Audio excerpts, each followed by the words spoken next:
Good afternoon, ladies and gentlemen, and welcome to the Fuel and Fumes podcast. We are your two hosts who bring you all the racing news and gambling picks. Both are in no particular order.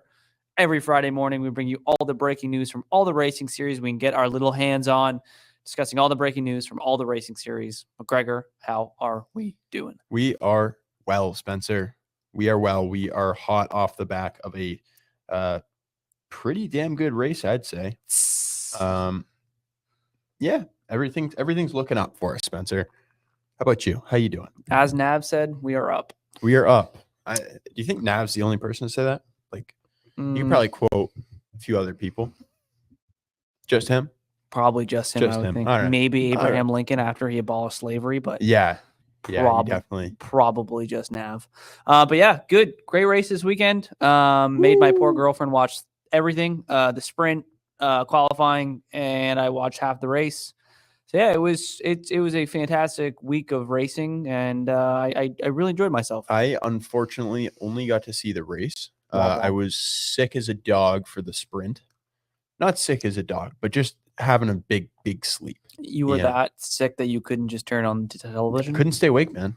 Wow. Couldn't stay awake. I don't know if it was the Benadryl talking, if it was the hat man putting me in a chokehold or what, but yeah, just allergies kick my ass, man. When Benny comes around, one's safe. Stay home. Not good stuff. Yeah, never really been in a trance like that until those little pink devils showed up, but and then you're out of it for like done. 2 days. You're done. You know what? Yeah, it sucks. So you didn't put on the sprint. That sucks. Didn't put on the sprint. Watched a good bit of qualifying though. That was fantastic. The sprint was definitely a good prediction to what you would see in the race itself. So it was kind of exciting to kind of see that unfold on that end. Mm-hmm. I agree. Yes, Coastal and Superior. Coastal and Superior. And oh my gosh. This shit again. Oh. You know what else is Coastal and Superior? That this episode is fueled by C4 Energy. Remember to use code FUMES, that is FUMES, for 20% off at checkout when you're buying all of your delicious C4 products. Nice. They'll get you back on the horse. They will. Benadryl takes you off. C4 puts you on. Literally mounts you on it. It puts you on the horse and gets you riding again to a better place in life than where you were when you started. Yeah, that's not an exaggeration. No, not at all. Yeah, couldn't have said it better myself. Legal said I couldn't say it in the marketing campaign, but I'm gonna say it anyways. Wow, going off the cusp. Yeah, I like it. Outlaw. I believe it. It's a good stuff. We're basically Bonnie and Clyde. Yeah. Except instead of Smokey and the Bandit. No, I like Bonnie and Clyde. I was going to say just no sexual tension between us. Not a lick. No. Any other dynamic duos you'd like to throw there? We're like both Batman. No, I could see myself as Robin. Yeah. Yeah. Batman. Yeah, McGregor was. I'm Robin in the sense that on a Friday night when you're calling, ask me to come out, I'm sleeping. Yeah, you're Robin, last name DeBank. Yeah, exactly. Yeah, I'm not primary. I'm secondary. Unless secondary had to sleep. So yeah, he was sleeping. He's real pissed off to not see Spencer. We got a corner booth, man. We got the round table corner booth, and you just didn't even want to poke your head out. Say, what's going on, guys? Sleepy. I got hit with the pink bottle. The fuck does that mean? Is it Benadryl not coming in a pink bottle? Nope, it's white, but the pills are pink. Pills are pink. Yeah, no, I've never had it. So you should give it a try, man. Give it to my dog sometimes when he's like allergies are acting up. You do not give your dog Benadryl, dude. It's recommended. It's what vets give dogs for allergies, but they give you a veterinarian brand that's like 30,000% markup. We're doing the podcast, yo. Don't talk to other people. No. Oh my gosh. There's going to be so much cutting and editing. Still at work. That's okay. McGregor said he can give his dog Benadryl. Is that true? Yeah, but it has to be like the very much plain one, and there's certain dosing for it, like depending, like what's it for? General allergies. You're on the podcast, by the way. Oh, that's fine. I wouldn't give it. Oh, okay. Okay. So we'll say 50-50 because you kind of start with yes and then you kind of end up trending no. So we'll say 50-50. It's 50-50 technically, yes, but if it's like ongoing allergies, it won't do anything. It'll just do Gotcha. like temporary relief. Okay. Okay. All right. Thanks for that. Thank you. Okay, I love you. Bye. Appreciate it. Thank you. There you go. Well, There 50. it's settled. She basically said 50. She started off yes. She's the 9/10 of doctors that wouldn't recommend. You know what I'm saying? Feed my dog NyQuil when he's being all hyper. Oh, Spencer, should we get into some of the racing news because you've cooked, my man. You have Gordon Ramsay put the team on your back and cooked. Mm. But shall we get into the news? We can be shallow and pedantic. All right. So Pirelli confirms its Austin GP trophies were pulled due to, give me a drum roll here, potential similarities to other designs. So none of the podium finishers of the US GP were awarded the much hyped trophies from Pirelli that were shown off days before the race. Dubbed Hero. Is that it? Is that a spelling mistake? Hero? You fucking with me? It might be dubbed Hero. No, it's not. It's not. That's what they call it. That's what it's called. Okay. Yeah. I swear. Hero. Built by Pirelli and designed by Italian artist Matteo Machiavelli. Each of the original design trophies had a black body with articulating arms made from carbon fiber with a chromed head and matched the finishing position. So gold with actual gold dust for first, silver for second, and titanium for third. Unfortunately, these were just bare bricks. These are the designs that they were supposed to be supposedly ripping off. I showed it to my brother. He thought it was Daft Punk. That's a good guess. I thought it looked a lot like the Daft Punk helmets. They were so cool though. They were neat. Why?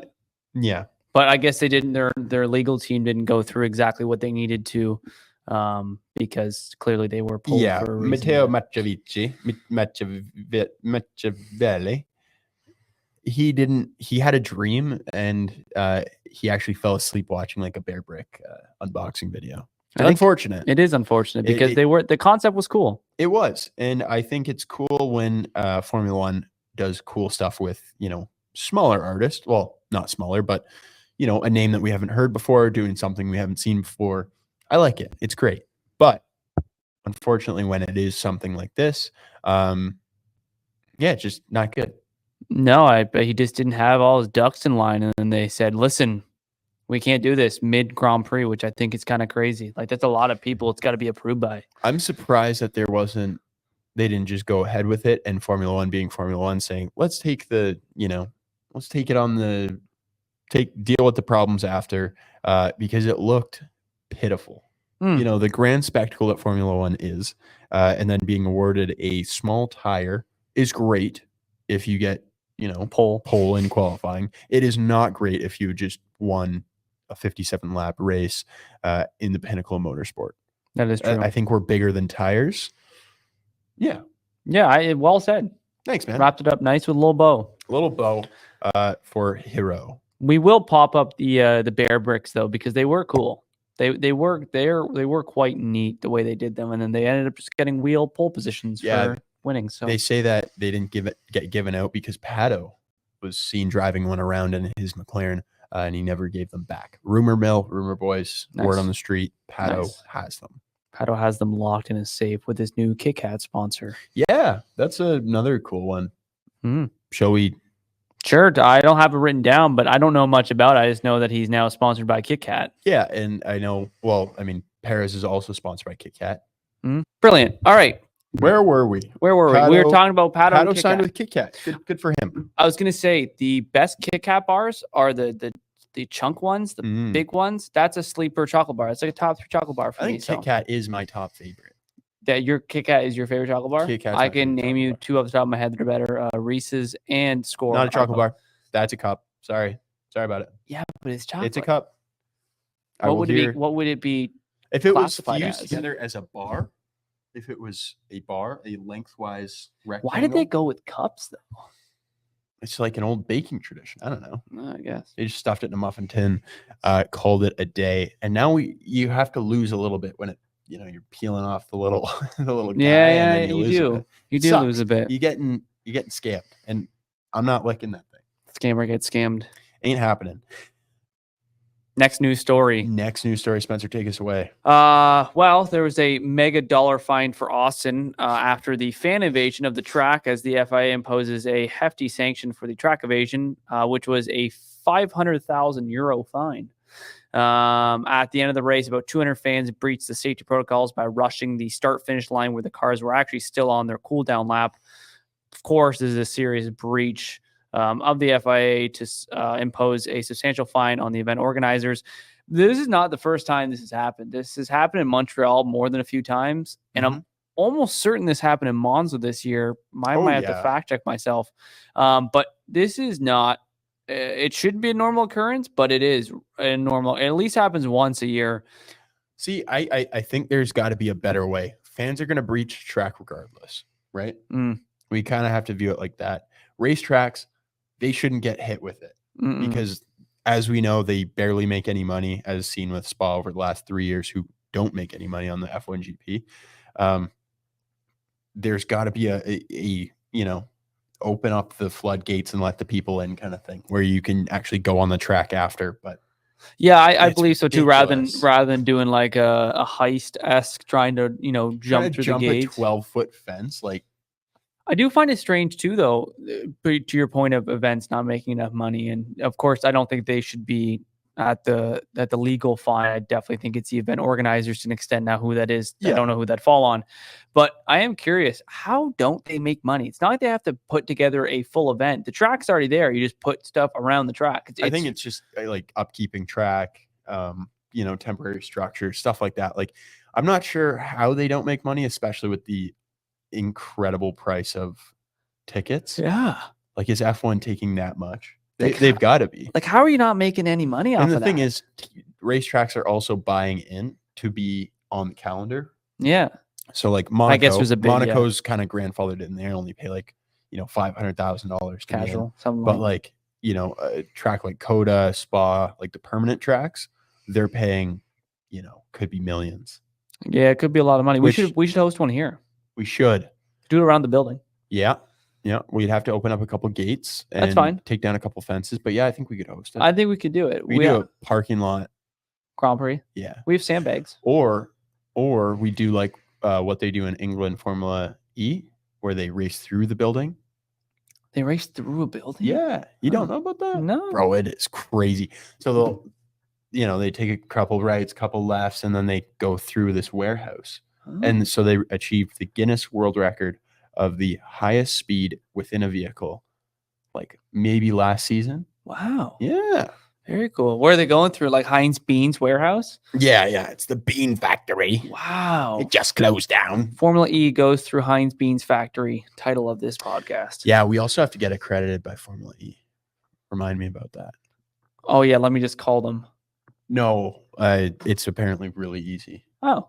I'm going to have to cut this, but yeah, long story. I'll tell you after. Okay. Anyways, yeah. Do you for the price of a ticket, do you think a track walk should be included or like a post on track celebration? If you're, within grandstand 3, 5, and 7 that are all kind of close to the track, do you think it'd just be smart if they opened up some gates? I think you're onto something. What they could do is, there's too many people in a Grand Prix weekend to get everyone to do it. So what you could do is all the grandstand holders, maybe even GA, depending on how you want to do it, probably just grandstand, is you would take all the grandstands, put them in a lottery, and you just kind of shake the hat, and maybe 3 of the grandstands out of, say, 12 do a little walk. That'd be cool. Yeah, I think that it would maybe deter people from running on the track constantly. Just to kind of give them a taste of what they want to do before the cars are on the track. Yeah. But yeah. Or just get armed guards. Like sniper towers.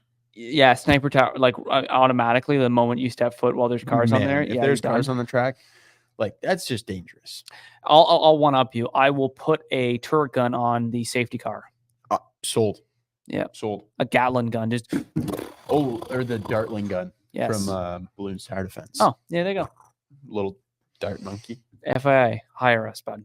We're thinking. We're thinking with our brains here outside of the box. Yep. Speaking of outside the box, we've got some out of the pocket news. Motorsports legend Danica Patrick explains why she is voting for Trump. Again, not a political podcast, but you know what? It's a fun headline. Danica has revealed that she will vote for Donald Trump in the upcoming U.S. presidential election because he is the quote unquote rational and reasonable choice. I'm sorry I put this in here. I was going through news sources, and of course I saw this and I said I had to. It was just trying to bait me in there. So here's my question. Does this help Trump or hurt Danica Patrick? Like, you got to think, like, there's a lot of people, I wouldn't say they're her biggest fans in the world. They might live in the U.S. and they might support Donald Trump, but you think if, I ain't voting for a president that's voted for by Danica Patrick. I can hear it now. No, I definitely think it definitely hurts the Patrick stock. No, I definitely, I have no problem. And we're not a political podcast, but I'm going to say on the people that despise Danica Patrick, I'm going to say this is just the cherry on top for people to hop on continually not liking her. See, and I think she had, with her involvement in Drive to Survive, broadcasting, stuff like that, she kind of develops this following. And in my opinion, or my limited thinking, it seems like it would be more that young girl F1 fan. Forgive me if I'm wrong, but read the room, man. Yeah. I don't know. Some things I think are better left unsaid. No one really cares who you're voting for, Danica Patrick. No, sorry, not at all. Not at all. You could be voting for Abe Lincoln for all I care. It doesn't matter. No, I don't think it matters, but I do agree in what you're saying that. Now, here's how we can flip it. If she just said, "I'm going to vote in the upcoming U.S. election," great. Round of applause for Danica Patrick. But that's it. That's truly just it. That's truly it. That's like, I think Taylor Swift did this whole thing about voting in the U.S. and there was like 40,000 people that registered like that day. It's great.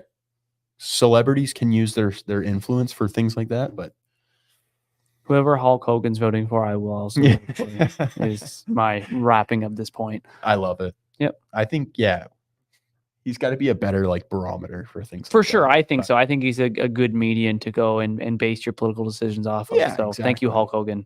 Thank you, Hulk Hogan and his daughter, Brooke Hogan.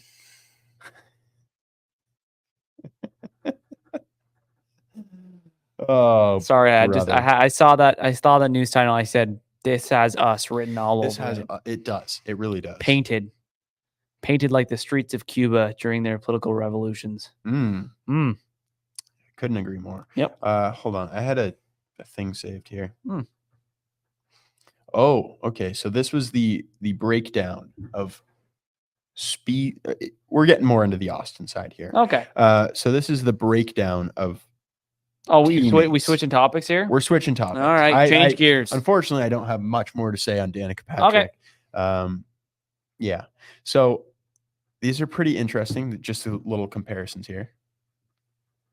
But so it's basically saying the difference between teammates during this past weekend in Austin. Franco Colapinto is 0.819 seconds faster than Alex Albon.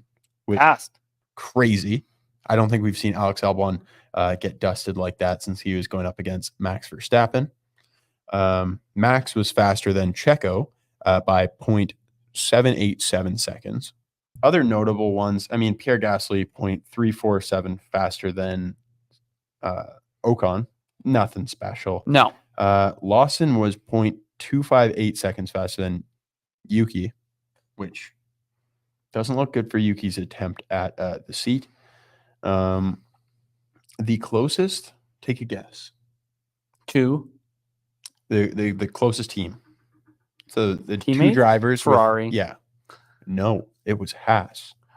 That's a good guess. Kevin Magnussen was 0.032 seconds faster than Nico Hülkenberg, which is it's impressive as hell considering, Kevin Magnussen kind of been MIA for the season. Well, not MIA, but double running in the back of people. Double point scoring team this weekend, but to be faster than Nico Hülkenberg, I think is a bit of an improvement for him. Oh, most definitely. He's been very consistent. I respect exactly what Hülkenberg's going for here. Yeah, that's, again, really talented stuff from the guys. Truly talented. on and off the On grid. and off the pitch. Exactly. Spencer, shall we get more into the Austin? We can get into Austin for sure. Go on. Charles Leclerc. Oh, he did that thing again. Charles Leclerc had a remarkable opening lap, securing himself his third victory of the season as his teammate Carlos Sainz joins him on the podium with Max Verstappen slotting in third after a late battle with Lando Norris. Verstappen was interesting this weekend. I thought that having a P1 in the sprint would allow him to kind of at least come 1 or 2 in the race. I was wrong. I thought he would, but he did not. Ferrari ends up successfully finishing on strong pace as they both finished 1-2. I think this is the first Ferrari 1-2 since 2006. Yeah, it was 2006. Indianapolis. Yeah, wow. Which we were just talking about it. Yeah, we really were. It's unbelievable that they've had 1-2 in Le Mans 2 years ago, and then now they're doing it again. Ferrari's on the up. Ferrari's on the up, and on the conversation of Ferrari being on the up, do you think that Ferrari has a legitimate chance to battle for the constructors' title? Right now, McLaren is basically 1.5 to 1 to win the constructors. Ferrari is basically 6 to 1, but Red Bull is out of the picture at 17 to 1. So do you think that Red Bull has any chance? Not Red Bull, Ferrari has any chance at all in the constructors' title? No, I think this is maybe one good showing from them. They showed up without upgrades. They nailed the strategy. They nailed bringing it home 1-2. Good for them. Great race start, and really not too much adversity after that. Do I think this is a new Ferrari? No.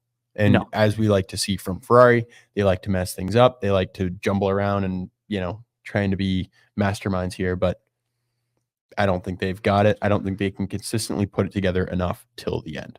No, I do think that you make a good point in saying Ferrari just had a spark 1-2. Like you said, it's been how long? It's almost been 2 decades since they've had that.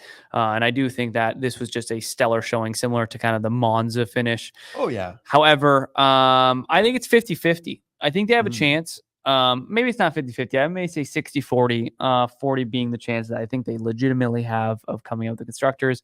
I think that with the decline of Red Bull and how consistent Ferrari could look, and Carlos Sainz looking to really show himself in a Ferrari before he heads into the Williams car next year, I think it's possible for him to do well, and Leclerc looks good. So it's possible. Yeah, Leclerc looks good. He's pretty dialed in right now. Well-fashioned form. Yeah.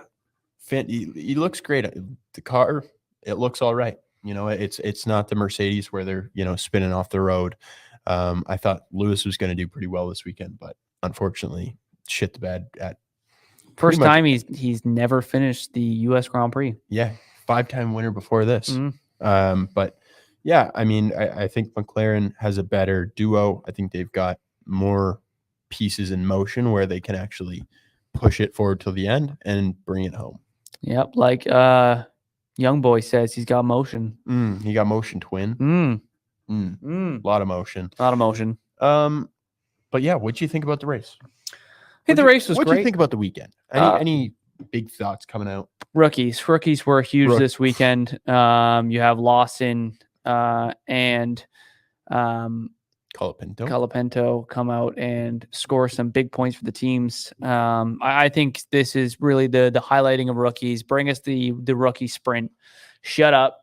Yep. Give us it. We don't care that you make no money off it. We enjoy it for entertainment purposes. We watched all the stupid races you put, and we want to see the rookie sprint. So yeah, I think the highlight or takeaway from my weekend was definitely rookies. Rookies being consistent and point getting is pretty impressive, especially Lawson with where he started, dude. And I was just gonna say my highlight I think was Lawson battling with Alonso. Yeah, I love seeing the new guy take it to the seasoned veteran and I don't know if there's a certain level of respect or something that Alonso gets on track where people kind of avoid doing stuff like that. Mhm. But it's pretty cool to just see a new guy shake it up a little bit.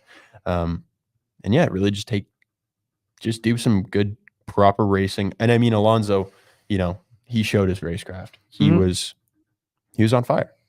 Yeah, no, I completely agree. I thought that was definitely a highlight of the point of rookies. And yeah, it's cool kind of just taking it to the old dog. Yeah, and you know what? It was also pretty funny just seeing how it was like a 2023 broadcast where you don't see the 1-2 at all. Like we didn't see Ferrari at all this weekend, on the track at least, and it was for good reason. They were just miles up the road. Truly, it's kind of nice when it's not Max. Yeah, it has been interesting to see, and on that point, I thought I put it in here, but I guess I didn't. Moving into Mexico this weekend, we have, of course, the Mexico GP. And on the point of Max Verstappen not being the absolute favorite anymore, I had the betting line here on my phone that basically Lando Norris, Charles, and Verstappen are all tied at 3.5 to 1 to win the race this weekend, which actually comes out to basically plus 250. So I thought that was interesting. Basically, they were all split to win the race this weekend. There's no real favorite. No, like it's really just anybody's guess. And I mean, that's kind of been the highlight of the season for me. It's anyone's guess who's winning. It is truly anyone's game and anyone's race to win. So before, actually, I think I was a little preemptive in jumping to Mexico, because back to Austin really quick before we wrap that up and bring our picks for this week. I wanted to highlight just quickly the crash from Lando that was penalized, with Lando having insisted that he actually thought he did the right thing by not initially giving the position back to Verstappen with their fierce late race battle in the U.S. Grand Prix this past weekend, with Norris handed a fat penalty at the end of the race.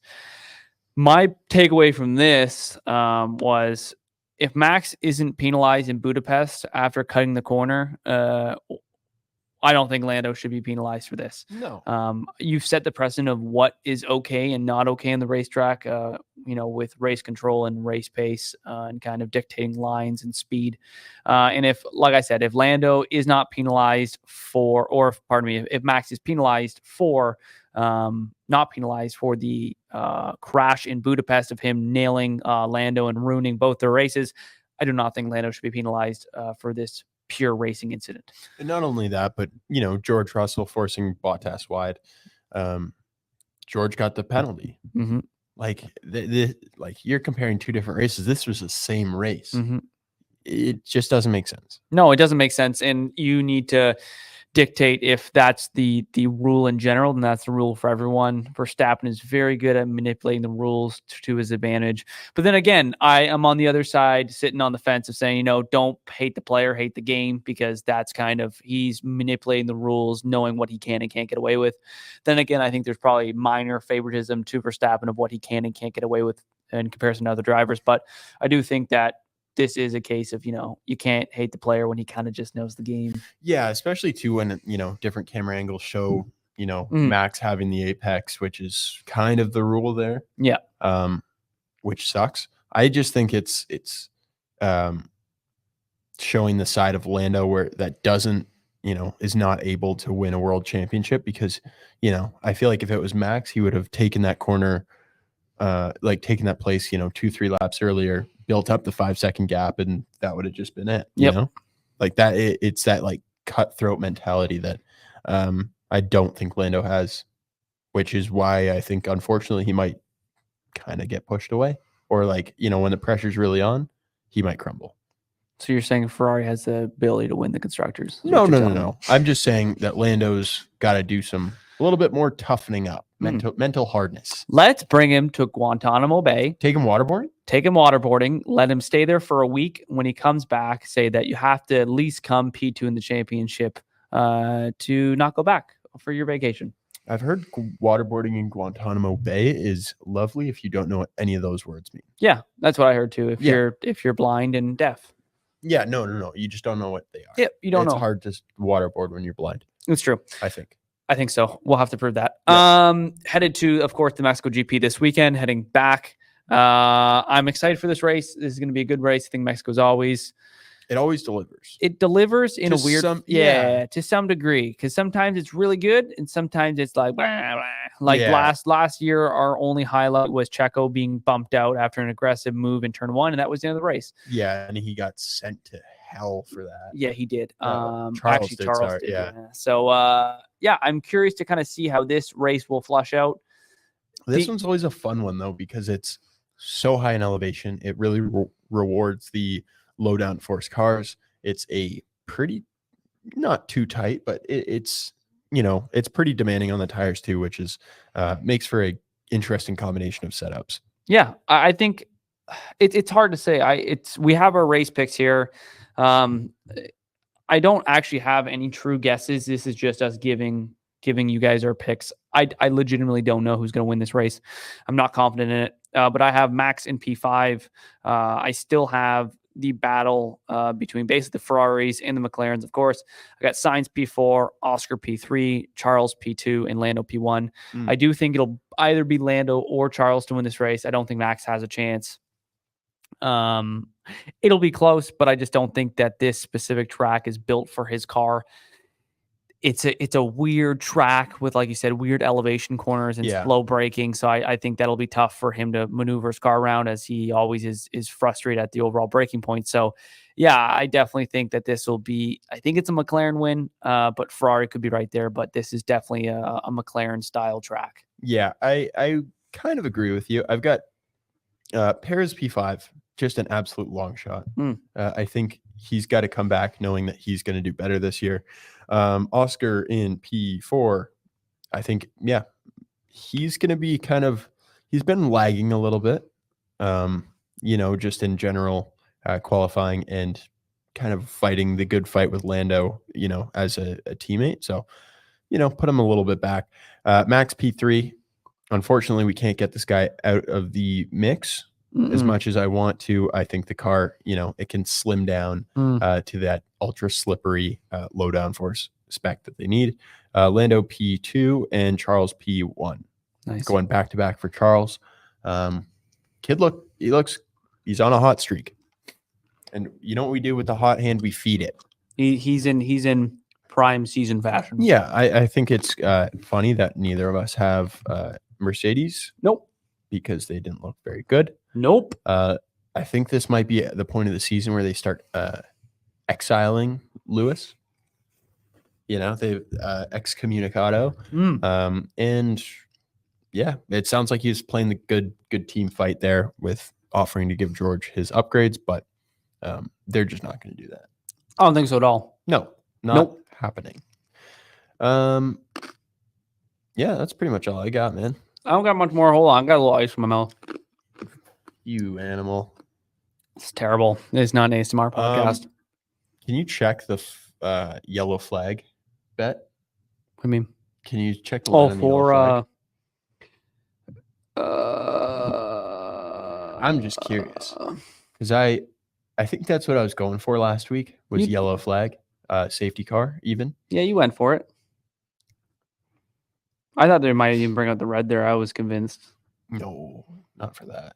He was stuck in a weird position, though. There wasn't enough debris on the track. Yeah, I thought he'd be able to push up a little more dust. You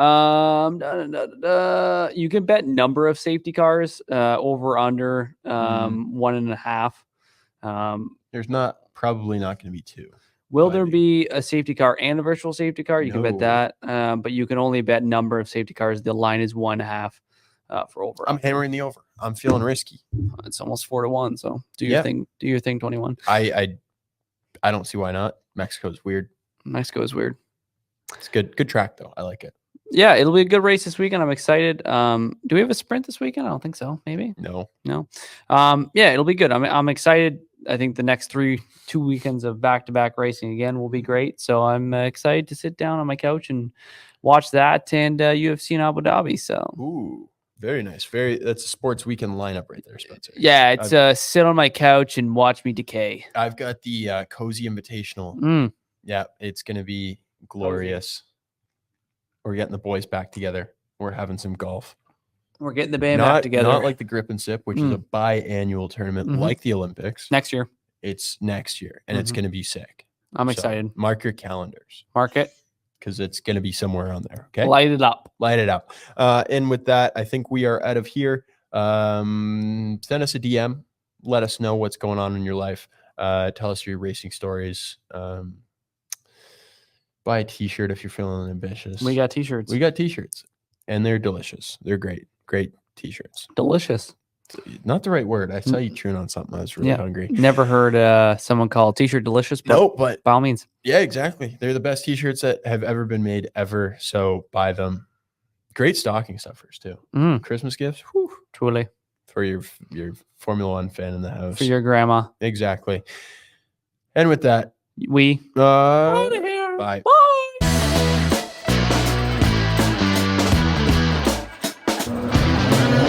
Bye.